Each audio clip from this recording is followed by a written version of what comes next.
You want them to call you Squidward, the swollest squid in Bikini Bottom? Well, don't you forget to watch.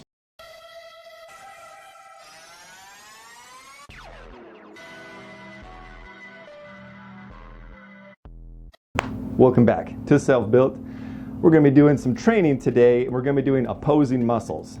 That's not as common when you're doing chest and back like today. Usually you'll see people do like bis and tris, and what happens is you get such a crazy pump. There's just so much blood filled into that area that is the goal for today. I'm going to be doing a superset where we're going to do chest and then we're going to jump to back and just go back and forth. You can change this up. You can do a full chest workout or a full back workout and then go vice versa. So there's a lot of variations you can do with this. I'm doing it this way because it just helps get a lot more blood in quicker, and it also helps get a little bit of cardio in at the same time. I'm sure I'll change it up as I go, but changing up your routine is a lot of fun, really freshens things up and makes it exciting. So what are we waiting for? Let's get into this. First superset that we're doing today is going to be incline bench press and pull-ups. For doing opposing muscles, I try to do motions that are really similar in the opposite effect. So for the upper chest, you're basically going straight up and down, almost, I mean, you know, give or take. And then for pull-ups, you're kind of reversing that motion. Just really helps focus on those opposing muscles. And if you've seen any of my workout videos, you know I like to split up my chest and back areas of focus. For chest, it's going to be the upper part. And then for back, this is going to be a pull-down day. So I'm going to be mixing those together. And you don't have to do it one after another. You can do a full chest day or a full back day and then move to the other muscle if you want to do it that way. Play with it however you want. I notice that I get a better pump and definitely a bigger cardiovascular workout when I'm doing both, going back and forth. For my tempo, I'm still doing the controlled negatives, just taking it down really nice and slow, getting a really good stretch and exploding on the way up. Trying to get a little bit of stretch at the bottom of the motion on the chest and hanging a little bit on the pull downs. With the pull downs, a nice cue when you're lowering yourself to not have your arms be doing most of the work on the lowering is just pretend you're almost trying to like fan your hands out as if you're doing like a rear delt fly, and just try to help focus on that motion as you're lowering your body. For me, it helps me focus a lot more on the lats instead of my arms taking over. Another reason I like to do it one after another is it gives my chest a little bit of time to rest while I'm doing pull-ups, and vice versa as you go back and forth. So you can really get pretty high intense and high volume workout while still getting some good rest for each muscle group. And for the final set, I like to always throw some sort of finisher in there. With this, I do a little bit of a drop set where I'll just drop the weight, and then I'll do a cluster set on this one where I'll just do as many as I can, rest for like 2 or 3 breaths, and then just keep going until I got nothing left. It just really drives in so much extra blood. And since this workout already pulls so much blood into the upper body, it just makes your skin feel like it wants to explode. It's awesome.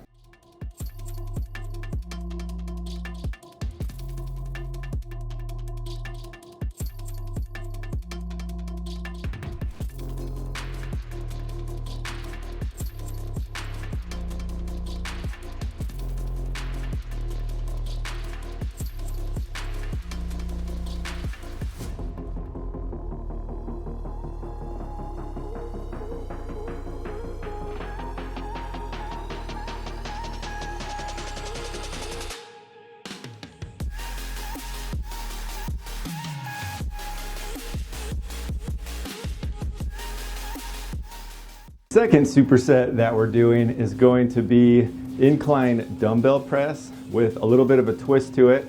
I'm doing an extra stretch emphasis at the bottom to where it's almost like a stretch as if you're doing flies but your arms aren't very straight, and then bringing it up close.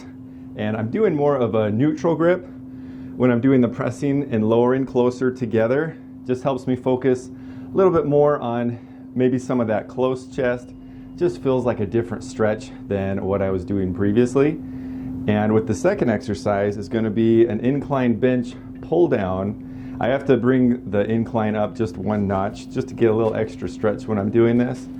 But when I'm doing this, it feels really, really good. It gives you such a huge stretch, and with your back being supported, you really don't have to focus on anything else besides using your back to just pull that weight down.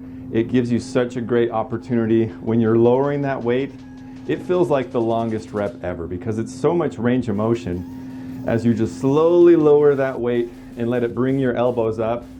It's a huge stretch, but if you're able to do it and take advantage of all that range of motion, it's definitely spurring some muscle growth.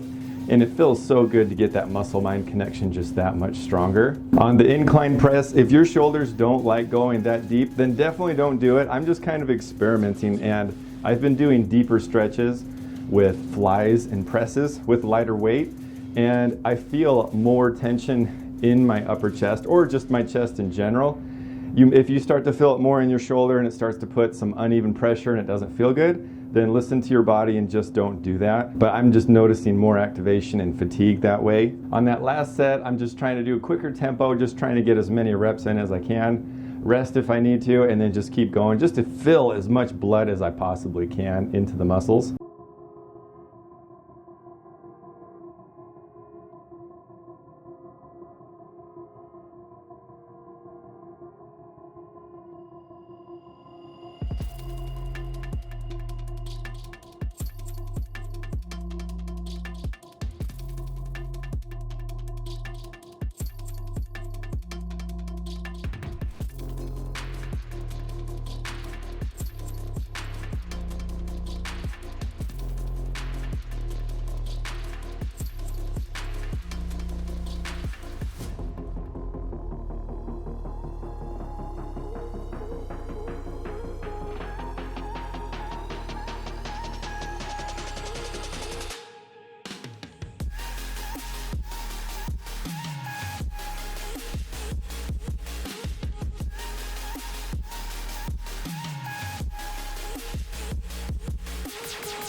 And the third and final superset that we're doing is incline dumbbell flies and cable pullovers.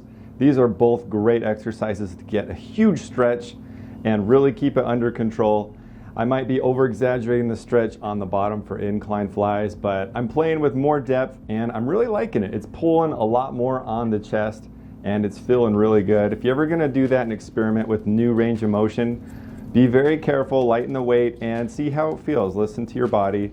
Definitely don't over push it and give your body time to adapt, and see if it even feels good enough to do that. On the cable pullovers, I try to just get full range of motion and just keep it under control as much as possible. When I get fatigued enough, I'll focus mostly on the top half. Just feels like it pulls a little bit more on those pull down muscles, and the lower half is more of the row motion.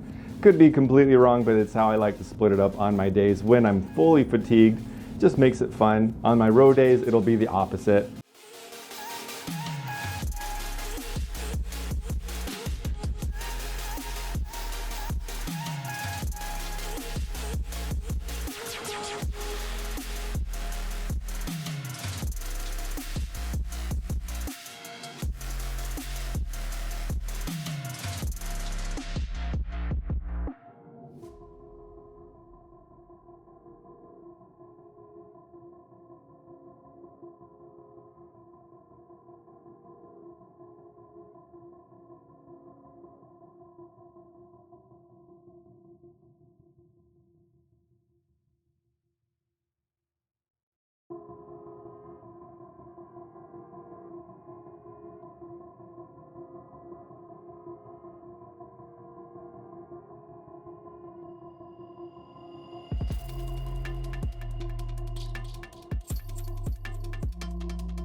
And that is the end of this super workout. I hope you guys enjoyed it, learned some new things, and I hope it inspired you guys to give this a try and see what you think. You get such a crazy just upper body pump. It feels awesome, and you're able to train so much within a short amount of time. It does get your cardio system up a little bit. You're killing 3 things at one time: chest, back, and heart. So you're really doing great. And of course the secondary muscles and all that good stuff. If you have any comments or questions on this type of training or exercise selection, let me know. Sometimes the selection can be a little challenging, especially if you're in a commercial gym. You don't want to hog things up, and I understand that. I've had to be creative with certain pieces of equipment. But let me know. I always respond to each and every one of you in the comments. Thank you so much for taking the time to watch. I hope you guys have a great day. Don't forget to watch one of these videos over here for extra gains. And don't forget to punch in our ticket on that gain train by tuning in to Self Built.